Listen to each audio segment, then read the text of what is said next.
இந்தியாவை சேர்ந்த 18 வயதான இளம் செஸ் வீரரான குகேஷ் வரலாறு படைத்து உலகின் இளம் சதுரங்க சாம்பியனா சாதனை படைச்சிருக்காரு. இவர் சிங்கப்பூர்ல நடைபெற்ற உலக செஸ் சாம்பியன்ஷிப் போட்டியில சீனாவின் நடப்பு சாம்பியனான டிங் லிரனை வீழ்த்தி வெற்றியை தனதாக்கி இருக்காரு. இவரோட இந்த வெற்றியை சமூக வலைதளத்துல மக்கள் பாராட்டிட்டு வராங்க. உலக சாம்பியன் பட்டம் வென்ற தமிழக இளம் வீரர் குகேஷ்க்கு தங்க பதக்கமும் டிராபியுடன் ரூபாய் 11 கோடி பரிசு தொகையும் வழங்கப்பட்டது. மேலும் இவரை ஊக்கப்படுத்தும் விதமாக தமிழ்நாடு அரசு சார்பாக ரூபாய் 5 கோடி ரூபாய் பரிசு வழங்கப்படும்னு முதல்வர் மு.க. ஸ்டாலின் அறிவித்திருந்தார். 2006 சென்னையில பிறந்த குகேஷ் 7 வயசுல செஸ் விளையாட தொடங்கியிருக்காரு. அவரது தந்தையான டாக்டர் ரஜினிகாந்த் ஒரு ENT அறுவை சிகிச்சை நிபுணர். குகேஷின் தந்தை மகனோட செஸ் வாழ்க்கையில முழுமையா ஆதரிப்பதற்காக தனது மருத்துவ பயிற்சியை கைவிட்டாரு. இந்த வெற்றிக்கு குகேஷுக்கு ரூபாய் 11.45 கோடி பரிசு தொகையா கிடைச்சது. சர்வதேச செஸ் கூட்டமைப்பின் விதிகளின்படி ஒரு போட்டியாளர் வெற்றி பெறும் ஒவ்வொரு ஆட்டத்துக்கும் அவங்களுக்கு இந்திய மதிப்புல ரூபாய் 1.68 கோடி தரப்படும். மீதம் இருக்கிற பரிசு தொகையை இறுதி போட்டியாளர்கள் இருவருக்கும் பகிர்ந்து கொடுப்பாங்க. அந்த வகையில குகேஷ் 3 ஆட்டங்கள்ல வெற்றி பெற்று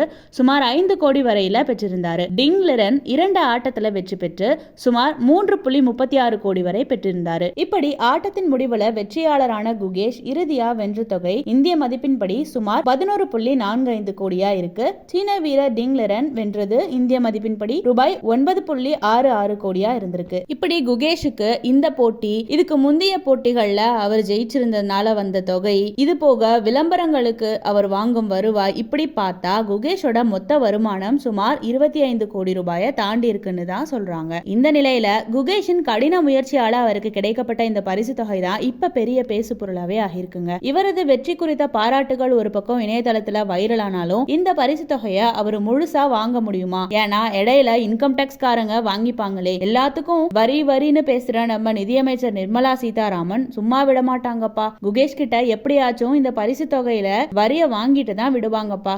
அப்படி பார்த்தா குகேஷ் தன்னுடைய வருமானத்திலிருந்து சுமார் 4.67 கோடி வரைக்கும் வரியா கட்டிதான் ஆகணும் போல. நிதியமைச்சர் நிர்மலா சீதாராமன் குகேஷுக்கே செக் வச்சுட்டாங்கப்பா அப்படின்னு நம்ம நெட்டிசன்கள் ட்ரோல் செஞ்சுட்டு வராங்க. குகேஷுக்கு வெற்றி செய்தி எந்த அளவுக்கு பிரபலமாச்சோ அதை விட அதிகமா நிதியமைச்சரை இந்த விஷயத்துல தாக்கிட்டு வராங்க நேயவாசிகள். என்னம்மா நீங்க இப்படி பண்றீங்களேமா, எல்லாத்துக்கும் வரி கட்ட சொல்லுவீங்களே, இப்ப குகேஷையும் வரி கட்டாம விடமாட்டாங்கன்னு அடுக்கடுக்கா அட்டாக் பண்ணிட்டு வராங்க. இதுல குகேஷ் ஏற்கனவே டிங் லிரனுக்கு செக் வச்சு ஜெயிச்சுட்டு வந்துட்டாரு. அடுத்து நிதியமைச்சர் நிர்மலா சீதாராமன் குகேஷுக்கு செக் வைப்பாங்களா?